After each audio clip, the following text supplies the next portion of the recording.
kalau di pondok sendiri, apakah ada perbedaan istilahnya pendidikan untuk anak yang masih berusia mungkin SD begitu sampai ke jenjang yang berikutnya? Apakah ada perbedaan dalam hal mendidik baik agama maupun perilaku itu tadi seperti apa? Pada prinsipnya sama, Mas. Sama ya? Sama, ya seperti itu. Semua diberikan bekal sesuai dengan jenjang dan tingkatannya. Ada tingkat kalau anak SD ya cukup pendidikan dasar agama, baru sanawiyah ditingkatkan, baru aliyah ditingkatkan, bahkan sampai aliyah. Di Al-Islam itu cuma 2, Mas. Iya. Kalau tidak ngaji, ya mulang. Kalau tidak belajar, ya mengajar. Cuma itu toh. Di luar itu anak tidak boleh. Kalau dia belum bisa, ya jaluk opi ulang. Kalau iso, ya mulang. Mengajar lah. Mung kalau di pondok mengajar menjadi ustadz. Asatidah di pondok itu juga bagian daripada mengaji, Mas, kalau di pondok. Tapi dengan cara dia mendidik. Diharapkan santri yang sudah selesai jenjang pendidikan tarbiyahnya, kemudian dia khidmah ke pondok dengan cara mengajar. Tapi mengajar itu juga bagian dari belajar, mengaji. Piye carane ngopeni bocah, piye carane mulang, piye carane metode terapan yang terbaik.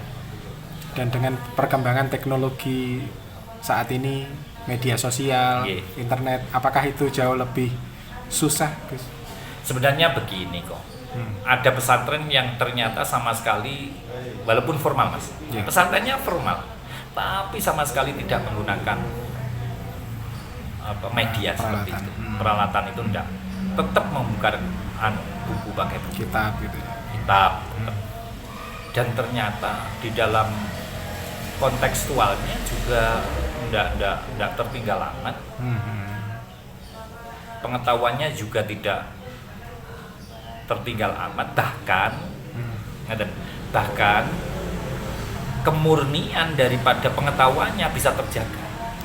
Karena bersumber dari kitabnya langsung, bersumber dari apa yang dia kaji langsung. Sebab informasi yang ada di media sosial itu kan terpotong-potong, Mas.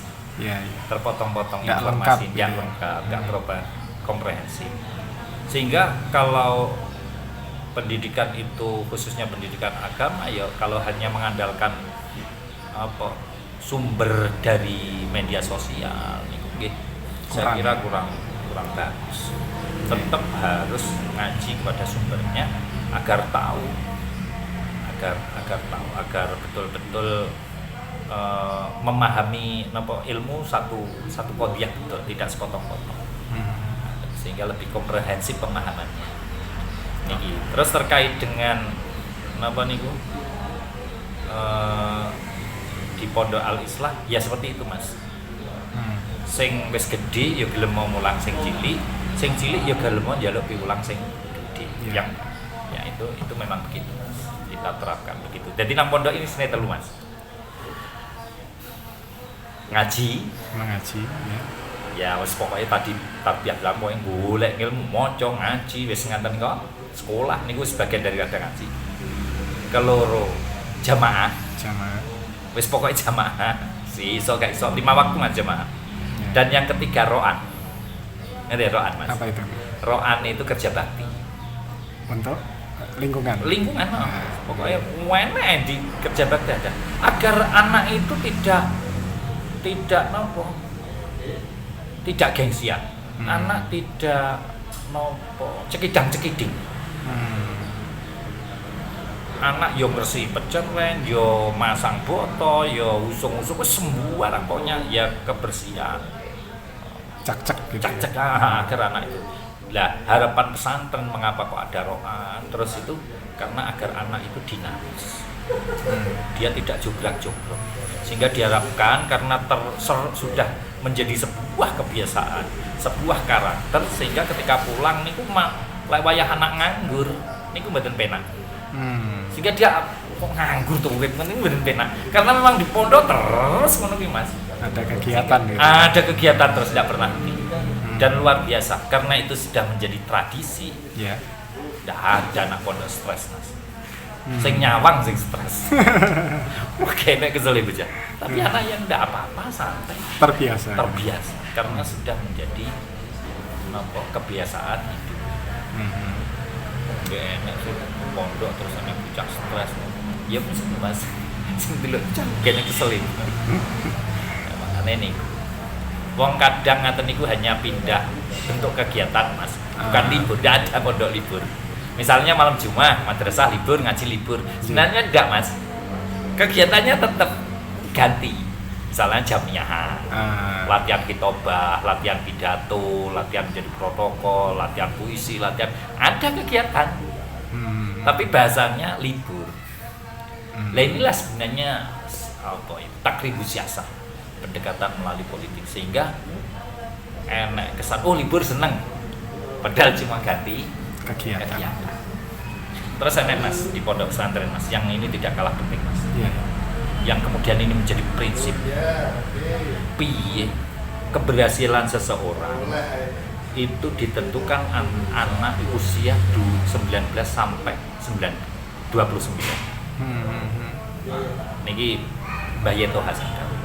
Sejati ini anak itu kesuksesannya bisa dilihat ketika usia 19 sampai 29. Piye wis umur itu. Kalau dia gunakan untuk mengembangkan potensi semaksimal mungkin walaupun belum ada hasilnya. Kegiatannya padat, pokoknya potensi yang ada di dalam dirinya betul-betul dikembangkan. Maka kehidupan setelah 29 tahun dia bisa berkembang. Tapi jika usia 19 sampai 29 kok digawe enak-enakan, digawe seneng-seneng. Masih masa apa? Muda, ya kan Mas ya. Lah kalau masih masa begitu, Masya Allah. Masih setelah 20, maka kehidupan setelah 29 mogol Mas. Mogol nih kalau Mas digodhog kampung, dipangan kan. Niki lho Mas. Niku maka itu kita terapkan betul. Anak yang usia 19 sampai 29 itu kita protek betul agar anak itu menjadi berkembang potensinya. Maka menjadi pengurus jamiah, jadi ustadz, jadi pengurus pondok, pengurus madrasah yang kegiatannya full delok sampai karena apa? Dipacu terus agar anak di usia itu tidak mengalami kekosongan. Dia mengembangkan potensinya. Nah, setelah 29 nih anak bisa berkembang walaupun lepas 29. Tapi lek 19 sampai 29 minggu mek gawe enak-enakan, maka usia setelah 29 semono masa sergap Mas. Sulit dia berkembang. Kalau ada pertanyaan Gus, apakah harus masuk pondok? Nah, ya. Per hari ini Mas, kalau saya boleh ngomong, pendidikan yang paling bisa dipertanggungjawabkan pesantren Mas. Pendidikan yang paling bisa dipertanggungjawabkan. Karena tanggung jawabnya itu totalitas 24 jam tanpa gaji, tanpa apa, karena khidmah. Ada beban tanggung jawab kan amanat dari orang tua memondokkan kepada anak agar anaknya bisa berkembang. Tapi kadang pihak pondok itu kan dikirimi Fatihah anak-anak. Saiki kan penak, wis ten pondok penak wong tua kami kiri. Ada peran dari orang tua. Tetap harus apa itu? Paling tidak doa. Dirimi Fatihah terus anaknya sehingga ketika anaknya ada di pondok lebih mudah untuk memperoleh ilmu, lebih mudah untuk mewujudkan cita-citanya. Di samping pihak pondok sendiri berusaha semaksimal mungkin untuk memberikan materi sebanyak-banyaknya. Baik materi secara keilmuan, materi akhlakul karimah, materi dalam keagamaan, sehingga diharapkan anak ketika sudah terjun di tengah-tengah masyarakat bukan menjadi santri yang menjadi beban bagi umat, tapi santri yang bisa menjadi solusi bagi umat. Ini sing enak nang benake kiai, benake guru. Pokoknya piye santri ini tidak menjadi beban bagi umat, tapi justru bisa menjadi solusi bagi umat. Terus, matur suwun. Sami-sami ngapunten. Atas waktunya. Bincang Jumat kali ini bersama Radar Kediri TV. Matur suwun. Assalamualaikum warahmatullahi wabarakatuh. Waalaikumsalam warahmatullahi wabarakatuh. Selalu tonton Radar Kediri TV, jangan lupa like, komen, dan subscribe channel ini. Radar Kediri TV,